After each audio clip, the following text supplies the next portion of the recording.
This lecture will examine the region of East Asia through its environment and physical geography, population and settlement patterns, cultural diversity and cohesion, geopolitical framework, and economic and social development. More specifically, 1. Identify the key environmental differences between the island portions of East Asia, Japan and Taiwan, and the mainland. 2. Describe the main environmental problems China faces today and compare them with the environmental challenges faced by Japan, South Korea, and Taiwan. 3. Summarize the relationships among topography, climate, rice cultivation, and population density across East Asia. 4. Explain why China's population is so unevenly distributed, and some areas densely settled and others almost uninhabited. 5. Outline the distribution of major urban areas across East Asia and explain why the continued expansion of the region's largest cities is often viewed as a problem. 6. Describe the ways in which religion and other systems of belief both unify and divide East Asia. 7. Explain the distinction between the Han Chinese and other ethnic groups of China, paying particular attention to language. 8. Describe the geopolitical division of East Asia during the Cold War period and explain how the division of that period still influences East Asian geopolitical relations. 9. Identify the main reasons behind East Asia's rapid economic growth in recent decades and discuss any possible limitations to continued expansion at such a rate. And finally, 10. Describe the differences in economic and social development found across China and more generally across East Asia as a whole. East Asia only consists of 5 countries: China, Japan, North Korea, South Korea, and the island of Taiwan. Taiwan is basically a single island country, but its political status is ambiguous because China claims it as part of its own territory and regards it as a renegade province. The other issue within China is the clear divide between East and West. Eastern China is regarded as China proper, while the western provinces, especially Tibet and Xinjiang, are not historically Chinese by culture and language, but are a part of China politically. These western regions have never accepted the religious and philosophical beliefs that give historical unity to Asian civilization. Historically, the Eastern Asian region was unified by its cultural features as a whole. However, by the mid-20th century, it was divided ideologically and politically, with the capitalistic economies of Japan, South Korea, Taiwan, and Hong Kong separated from the communistic bloc of China and North Korea. This region has also seen the extremes of the economic spectrum, from wealth in Japan to extreme poverty in China. Today, that gap has closed considerably. Although China remains a communistic country, they have embarked on a path of capitalistic development that has resulted in extremely rapid economic growth. Nonetheless, this is a core zone of the global system despite all the vast regional differences.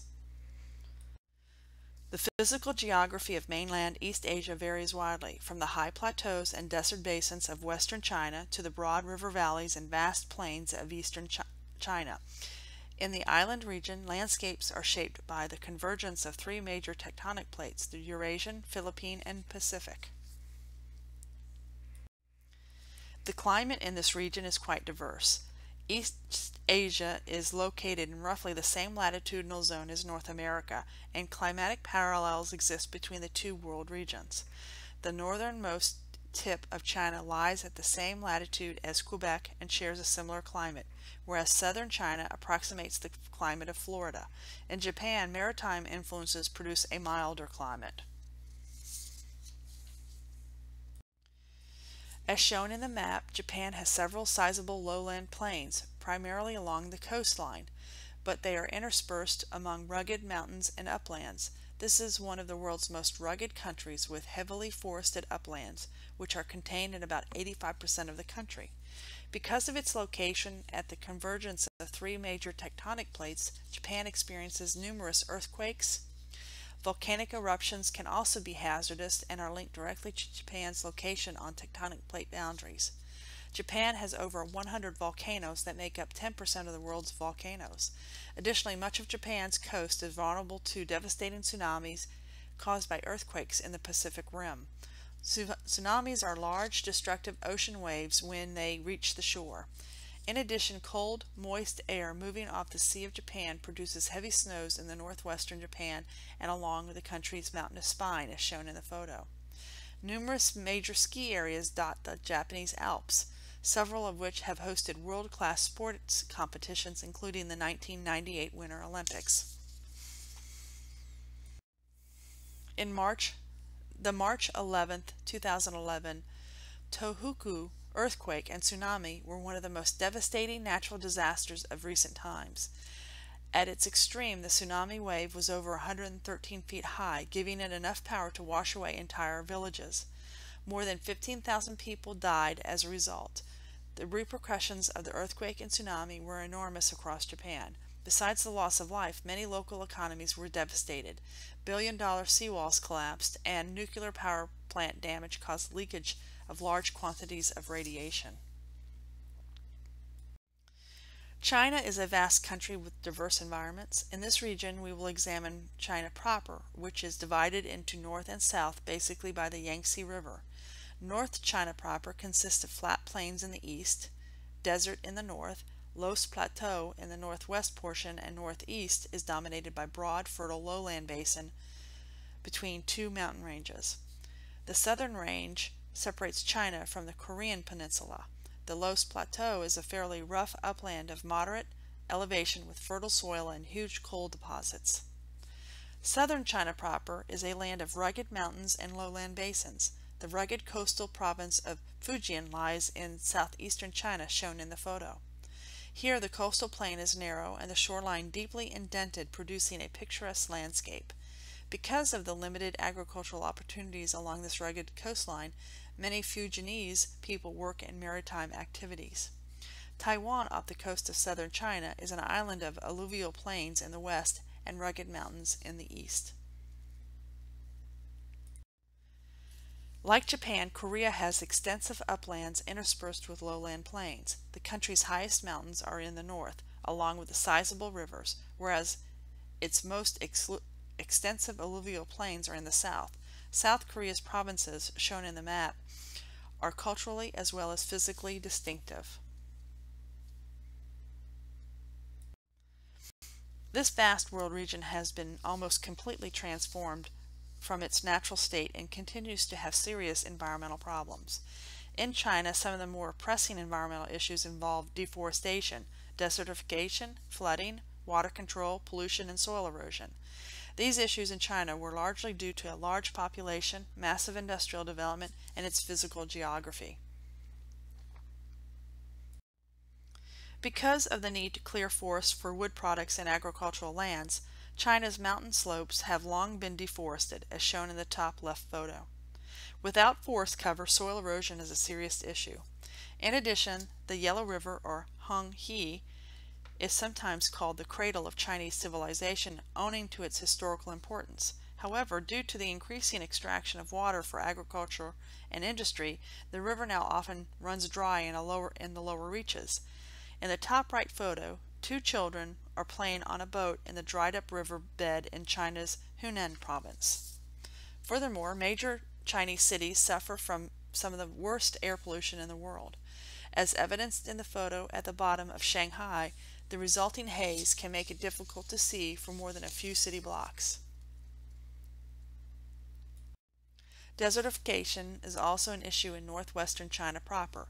In many areas, sand dunes have pushed south from the Gobi Desert, smothering farmlands.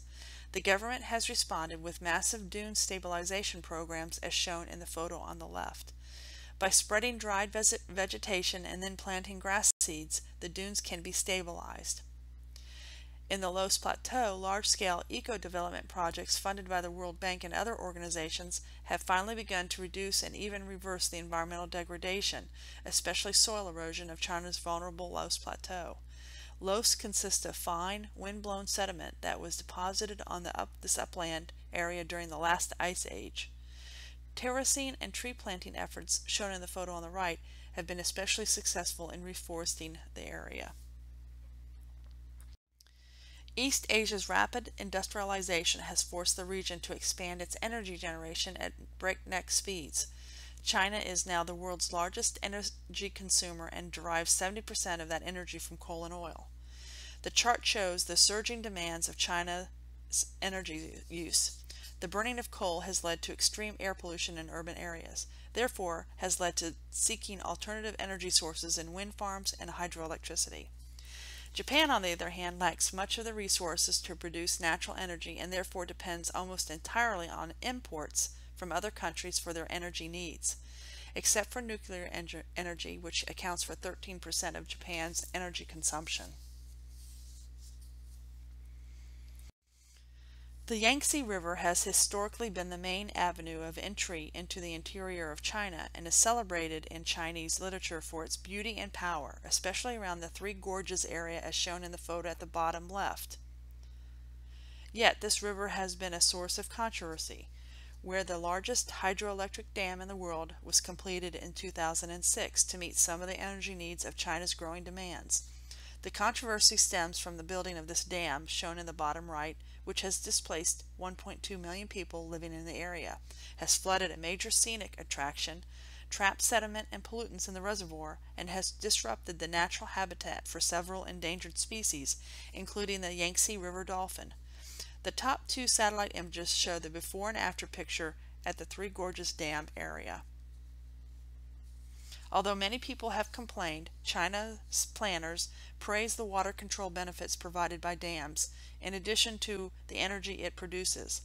They claim that this dam will help farmers downriver from constant flooding that has occurred and can control the overflow of water that runs into regulatory lakes located in the basins of the Yangtze floodplain in the middle and lower portion of the river. East Asia, and specifically China, has come to occupy a central position in global warming debates.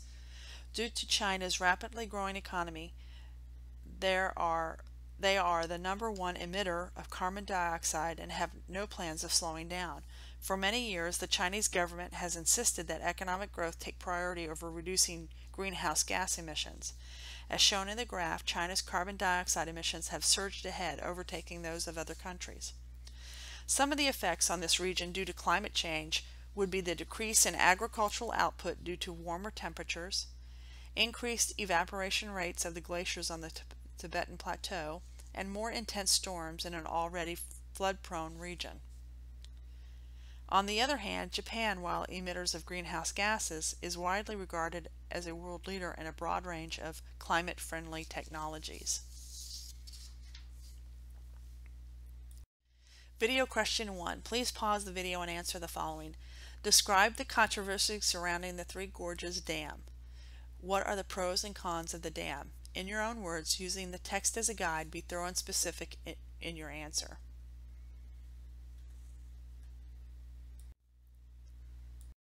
Part of East Asia are extraordinarily densely settled, particularly in the coastal lowlands of China and Japan. This contrasts with the sparsely settled lands of western China, North Korea, and northern Japan. Although the total population of this world region is high, as is the overall density, the rate of natural population increase has slowed rather dramatically in the last several decades. With the more heavily densely populated areas, there are two that stick out in China. One is Sichuan Basin in the interior with more than 100 million people. This area is famous for its fertile soil and intensive agriculture. The other is North China Plains. This area is one of the world's most thoroughly anthropogenic landscapes. That is, it has been heavily transformed by human activities. Virtually its entire extent is either cultivated or occupied by houses, factories, and other structures of human society.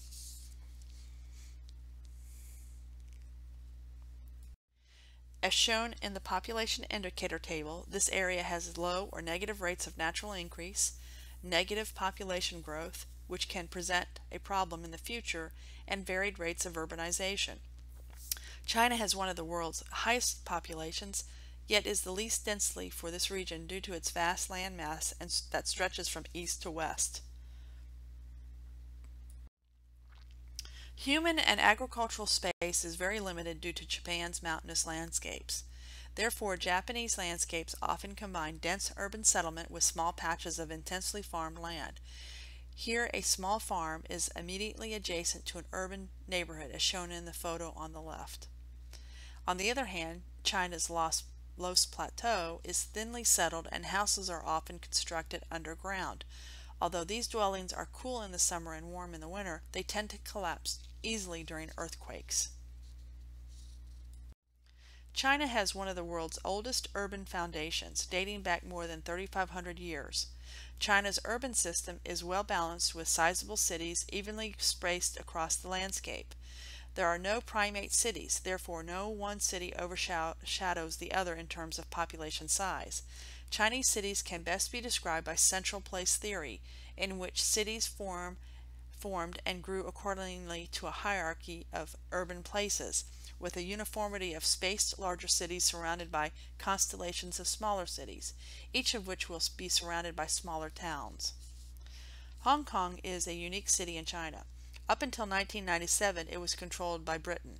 After the transfer, it was granted a unique status as an Autonomous Special Administrative Region, or SAR, of China and is allowed to largely manage its own affairs. Shanghai has one of the most recognizable skylines. Over the past quarter century, the skyline of Shanghai has been completely transformed. None of the tall buildings as shown in the photo existed in 1987. Unlike China, South Korea and Taiwan are noted for its urban primacy. A primate city is a city that has a population 2 or more times the population of the second largest city in the country.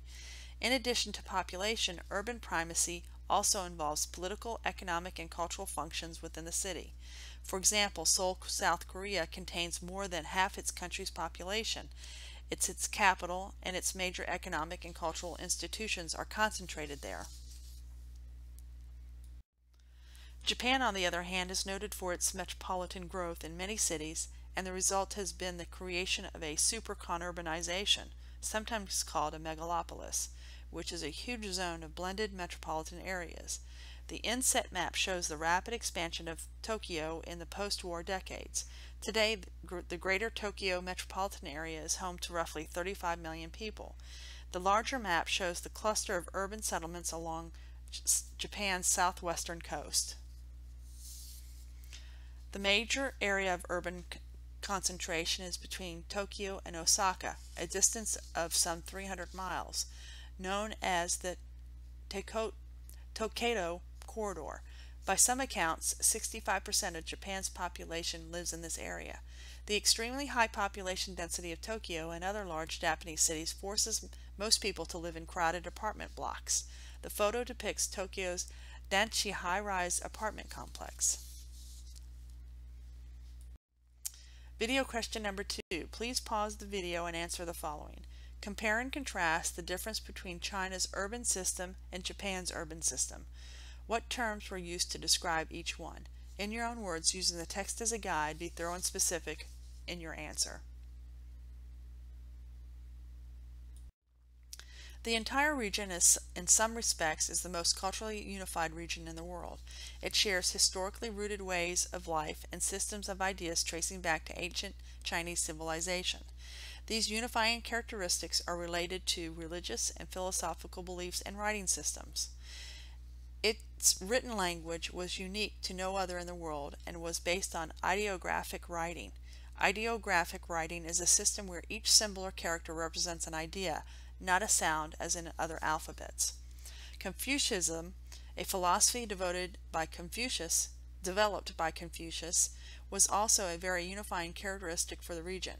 Confucianism is usually considered to be a philosophy rather than a religion, but it does have religious aspects. In Confucian temples, as shown in this photo, which are found through many parts of East Asia, the spirit and philosophy of Confucius are honored and often worshipped. Confucianism stress living in the here and now, leading a correct life, and organizing a proper society. In addition, it advocated for meritocracy, in which an individual is judged on the basis of their behavior and education and not their family background. The legacy of mandarins dating back to pre-1912 was another unifying characteristic of the region. These high, powerful officials of Imperial China were selected by competitive examinations. Unfortunately, only wealthy families could afford to give their sons the education needed for success on those grueling tests. Religion is probably least diverse in this region due to its legacy of beliefs of Confucianism and Buddhism. Mahayana Buddhism, practiced in China, is a form of Buddhism where the quest for enlightenment and entry to nirvana is simplified. Shinto, on the other hand, is practiced in Japan. Shinto is closely tied to Japan and began as a separate animist religion but was later intertwined with Buddhism. Shinto is a place and nature-centered religion with beliefs in the spiritual harmony and the pursuit of a balanced life. Taoism is also practiced in China. Like Shinto, Taoism is centered in the belief of spiritual harmony and the pursuit of a balanced life. It is also indirectly associated with feng shui, also called geomancy, which is the practice of designing buildings in accordance with spiritual powers that course through local topography. The minority religions in the region are Christianity, especially in South Korea, and Islam, mainly practiced in Western China. Secularism can be found in Japan. Only a small portion of Japanese claim to be deeply religious. And after the communistic regime took power in China in 1949, all forms of religion and traditional philosophy were discouraged and sometimes severely repressed through the Marxist beliefs of atheism.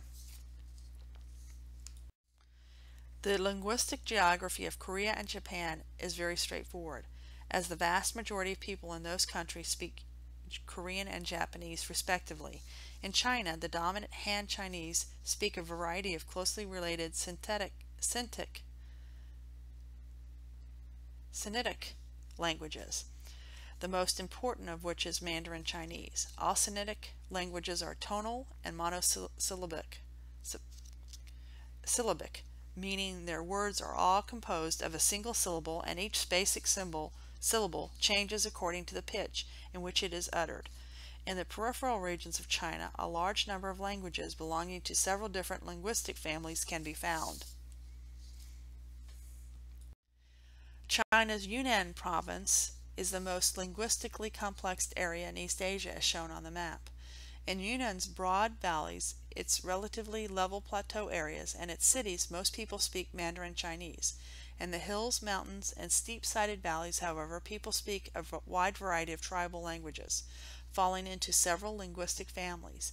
In certain areas, several different languages can be found in very close proximity.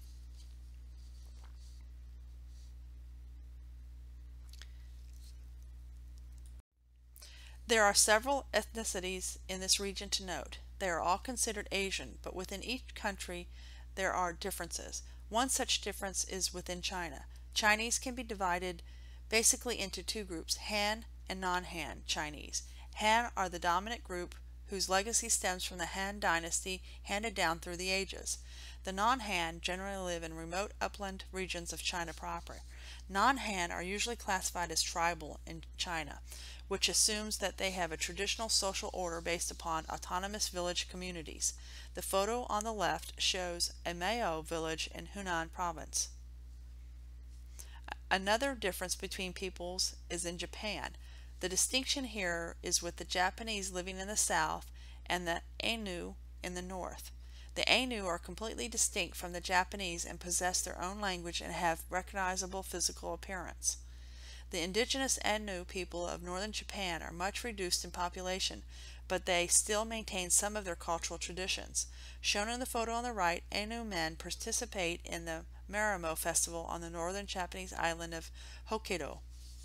The Japanese also have discrimination within their populations. The most victimized people in Japan could be the Barakumen, which are the outcast group of Japanese whose ancestors work in polluting industries such as leathercraft.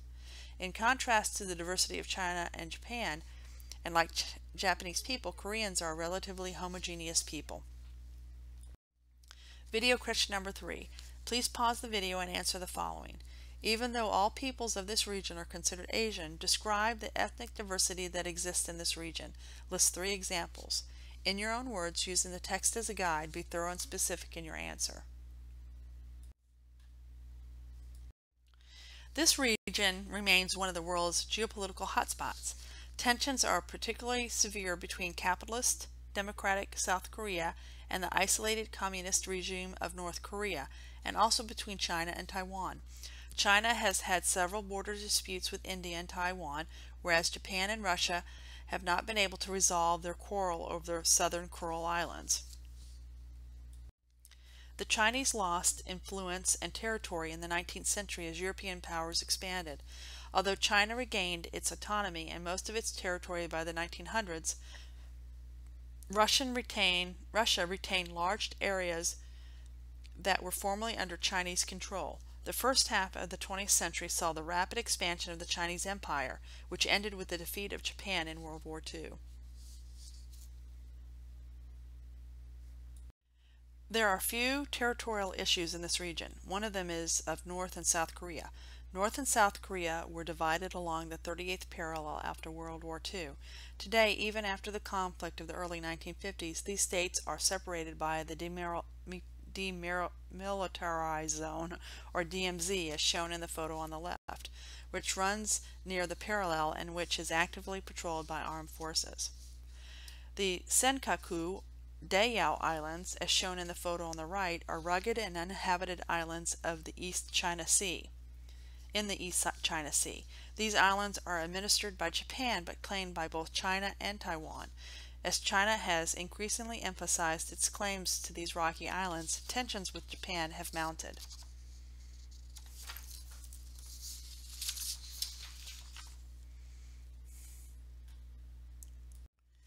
Video question number 4. Please pause the video and answer the following. List and describe 3 geopolitical tensions that have plagued the region.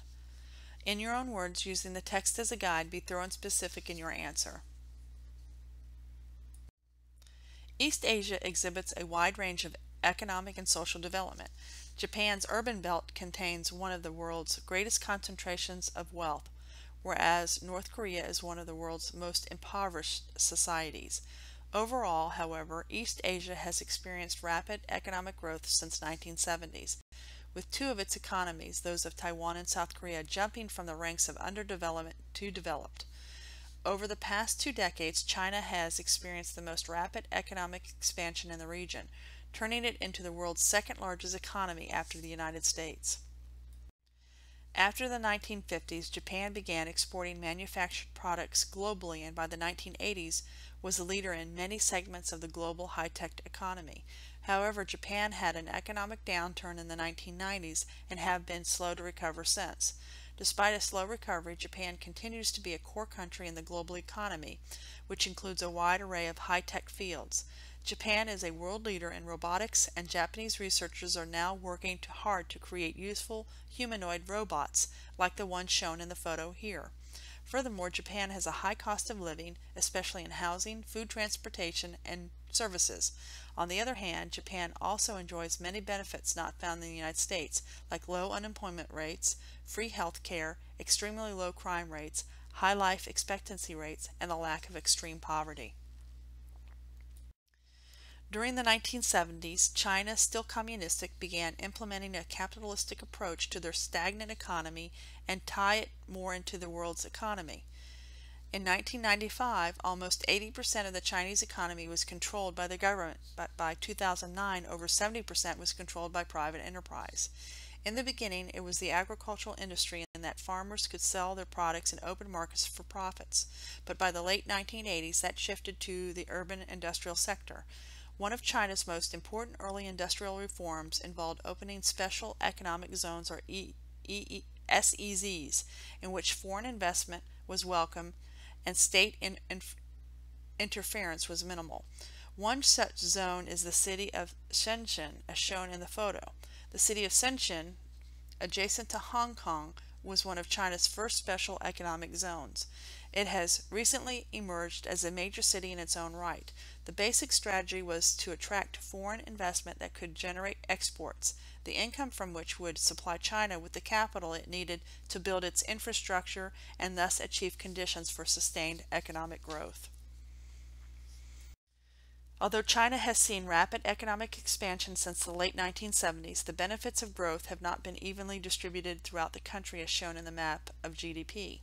Economic prosperity and social developments are concentrated on and near the coast due to the industrial growth located in coastal urban centers. Most of the interior remains relatively poor. The poorest part of China is the upland region of Guizhou in the south-central part of the country.